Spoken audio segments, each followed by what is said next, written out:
এবার আমরা বিপরীত ত্রিকোণমিতিক ফাংশন ও সরল সহজ সমীকরণ সমাধান এই অধ্যায় থেকে একটি ছোট্ট একটি প্রমাণ করব। আশা রাখি তোমরা সকলে মনোযোগ সহকারে দেখার চেষ্টা করবে। প্রমাণটি হলো tan ইনভার্স 1/3 এটা সমান হাফ sin ইনভার্স 3/5 এটা প্রমাণ করতে বলছে। প্রমাণ করো যে tan inverse 1/3 is equal to কত, হাফ ইন্টু সাইন ইনভার্স 3/5। আমরা লেফট হ্যান্ড সাইড নিয়ে কাজ করি। Left hand side tan inverse 1/3। তো আমরা এখানে কি করব, আমাদের কাজের সুবিধার জন্য যেহেতু আমাদের সামনে এখানে হাফ আছে, তো আমরা আমাদের এই প্রমাণ দেখেই তো আমাদের অগ্রসর হতে হবে, তাই না? তো হাফ ইন্টু 2 tan ইনভার্স 1/3 আমরা লিখতে পারি। অর্থাৎ এইখানে এই যে 2 আর 2 কেটে গেলে কিন্তু আমাদের আগের যেটা আছে ওইটি কিন্তু থেকে যায়, মানের কিন্তু কোনো পরিবর্তন হয় না।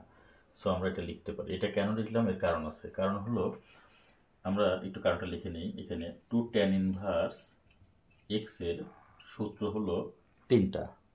তার মধ্যে হলো একটা হলো tan inverse 2x/1 minus x square, আরেকটি হলো sine inverse 2x/1 plus x square, আরেকটি হলো cos inverse 1 minus x square plus x square. তো আমরা কোন সূত্রটি এখানে প্রয়োগ করব, এটা আমাদের একটা দেখার বিষয়। আমরা এখানে এই যে সাইনের যে সূত্র রয়েছে, সেই সাইনের সূত্র যদি আমরা প্রয়োগ করি তাহলে আমরা আমাদের প্রমাণটা আমরা পেয়ে যাই। আর এই কারণে আমরা tan ইনভার্স 1/3 কে আমরা হাফ ইন্টু tan ইনভার্স 1/3 তে রূপান্তর করলাম।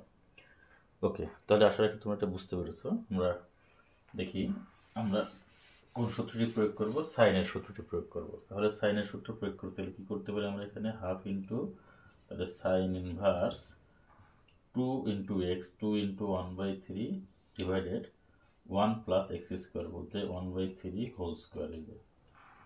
ঠিক আছে, একটু দেখো ভালো করে।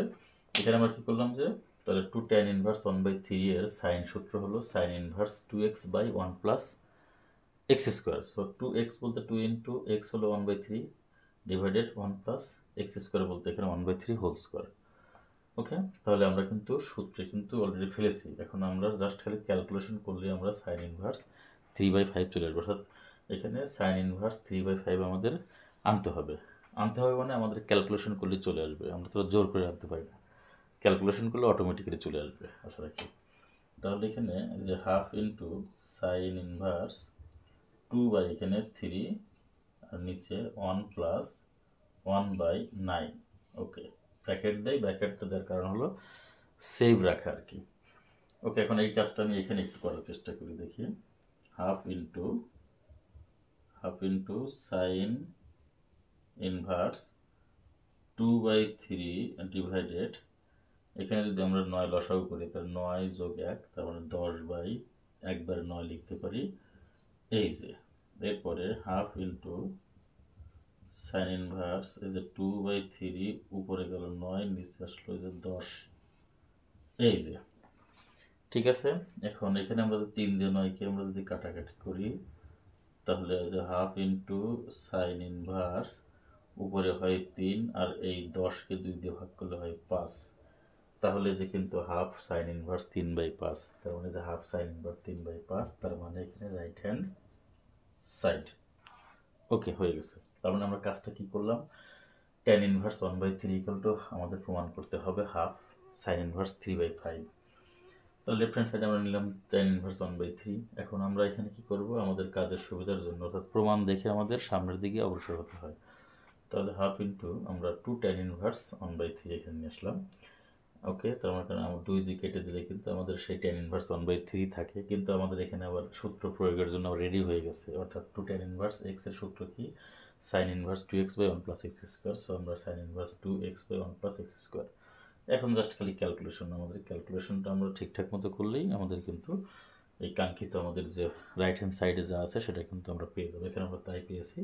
এখানে 2/3 আর এখানে আমাদের 1/3 হোল স্কোয়ার মানে 1/9 লসাগু করলে কি হবে, 9 অক্ষে 9, 9-এর সাথে 1 যোগ করলে হয় 10, তাহলে 10/9, উপরে আমাদের 2/3, 2/3 আছে। হাফ ইন্টু সাইন ইনভার্স, এখানে 2/3 গুণ 9 উপরে চলে গেল, 10 নিচে চলে আসলো। এবার আমরা যদি কাটাকাটি করে তাহলে হাফ ইন্টু সাইন ইনভার্স 3/5, এটি আমাদের কি রাইট হ্যান্ড সাইড। তো ইজিলি কিন্তু আমরা এই অঙ্কটি করতে পারি। আশা রাখি তোমরা বুঝতে পেরেছ। এখানেই শেষ করছি।